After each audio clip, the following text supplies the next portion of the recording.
And the other day, I was having a meeting with Ben Anderson, who's become my business partner in the last year. And he said, you know who I think you ought to interview? Yannick. And I was like, okay. And we didn't like sit down and write out notes or what was I going to ask you about. So I'm flying a little bit blind here, but you use a product or you sell a product that I actually buy. And it's not cheap. Like it's actually like a significant investment called Hype Fury.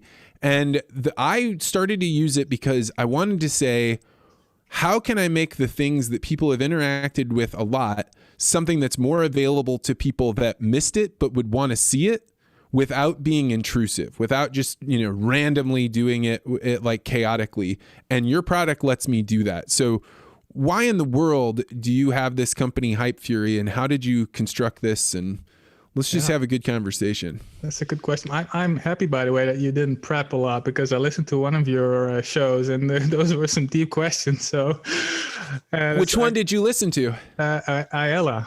Not suitable for work one, because she's a really interesting woman, and I actually also want to do an interview on her, so that's why I listened to her. Yeah. But and so when you do your podcast, so you have a podcast, do you interview people like commercial sex workers, or are you just strictly in the Twitter space? No, it's strictly Twitter space. Yeah. But she's also on Twitter. She's mostly on OnlyFans, of course, but yeah, she's interesting. And we're also looking a bit into the OnlyFans world with our product. So that's also why she's interesting for us to talk to. So what is your product? Explain Hype Fury.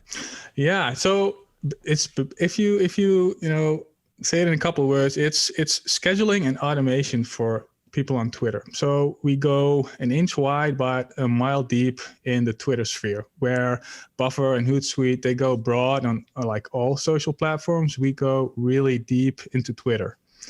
And so basically you start off with just scheduling, but then you could say, okay, I want to have this tweet retweeted after a couple of hours.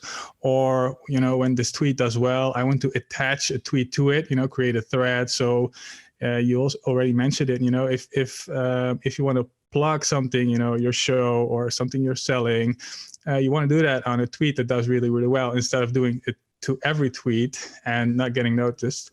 And so, we have this auto plug function. We have, evergreen stuff where you can just say, okay, every day at 9 a.m., I want to tweet something from my list of best tweets. So yeah, we go really, really deep into the Twitter sphere.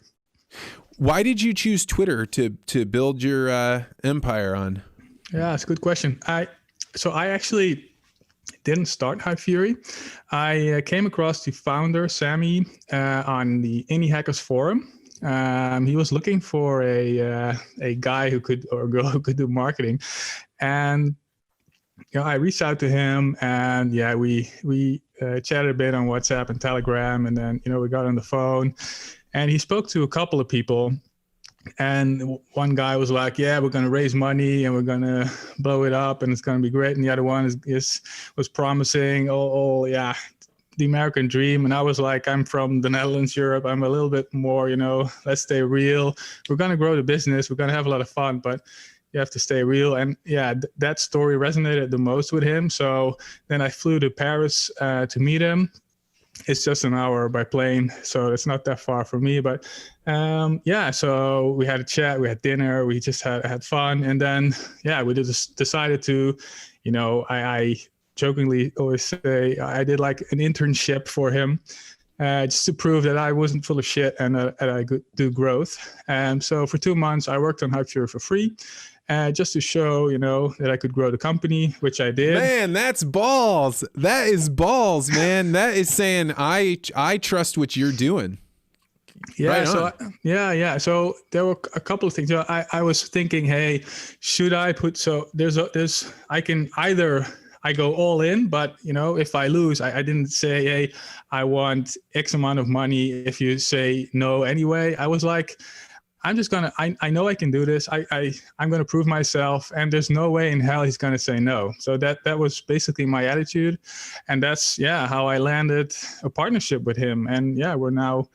I'm the co-founder, he's the founder, and we have a nice structure going. Yeah.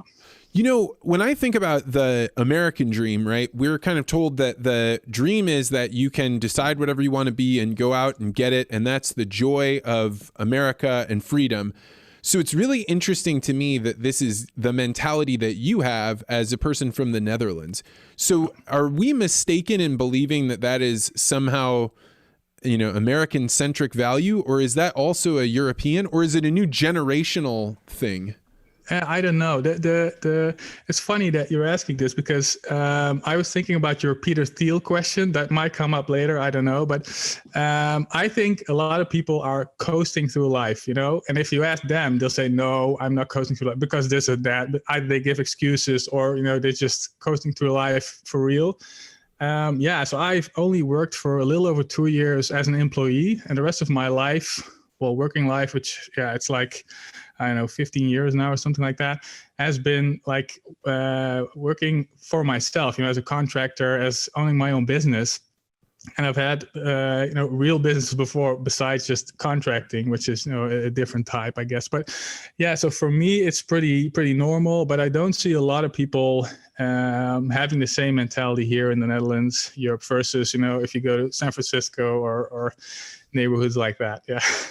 Yeah, it's something about like the hustle culture, right? And like there's a weird, if you're not involved in it, I think Jack Butcher is probably at the peak of one of these mountains, but it's this concept of not necessarily working just as hard as you possibly can, unrelenting, you know, don't take breaks and stay up all night, but more of this like, what is the joy of becoming a craftsman that you can show up to work, deliver your best, which is hard work, and then set it down, but also have an enriched other life so that way your work is better.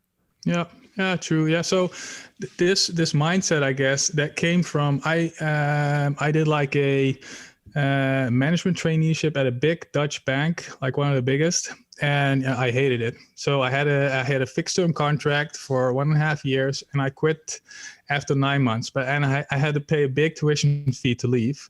You know, court shit. It was really a lot of hassle. But I was still like, yeah, do I want to stay here for 9 more months and avoid a fee, but also stay miserable, or just say, fuck it, I'm gonna go and I'm gonna do something else? And I choose the latter. And yeah, ever since that, I've just seen that if you take the plunge, take the risk, then, you know, within, I think, 6 months, I had repaid the tuition fee. I jumped into a new thing, you know. It was just, yeah, for me, it was mind opening. And that's, I think, the reason that I'm so, I just jump into new things. And it's not a threat to me. It's something, I see everything as an opportunity. Well, the observation that you made about the other companies like Hootsuite and these other things that are saying, we're going to help you with your branding and your marketing, we're going to help you in all of the areas. I had never even considered the fact that you could become an expert in one domain. That focus is really important. It's like, I think one of my greatest temptations in life is to not be focused. It's like an indulgence that I have that I'm going to go explore something new. So how did you guys come to the conclusion that Twitter was the thing you were going to focus on? Yeah, so Sammy asked a question on Twitter. He just asked, hey, is there a scheduler where you can schedule threads? So, and there were none. And that's when he thought, hey, man, this is something I need to build. And I actually wasn't very active on Twitter back then. I had 600-700 followers or something. That's a year back. I have now almost 8,000. He was very active on Twitter. He knew quite a few, you know, people with a lot of followers on Twitter, and they responded to that, and that resonated. And he was like, man, if this little thing, which just building a thread schedule, that's not a big thing. You can do that. He literally built that in a couple of days, I think, and launched it. And then, you know, all these people jumped on the bandwagon, and they wanted to be in the beta. They wanted to, you know, give their feedback. And that's how ultimately the small product grew into a bigger thing. And we don't want to compete with Buffer and Hootsuite because, one, they have a lot more money than we. And two, I think, you have to carve out your own space in a market. And I think that's what we're good at. And I think there's a lot of people on Twitter that want a product like this. They're focused solely on Twitter, or, you know, they do Twitter and maybe one or two other things. But Twitter is such a big market for us, at least, that we can double down on that and we can build new stuff for years to come. Thanks for checking out this podcast short. If you like this interview, make sure you hit the like and subscribe button and hit that bell so you always get notified about this podcast. And if you're really interested in conversations like this, you may want to consider joining the Articulate Ventures Network. To find out more, go to network.articulate.ventures.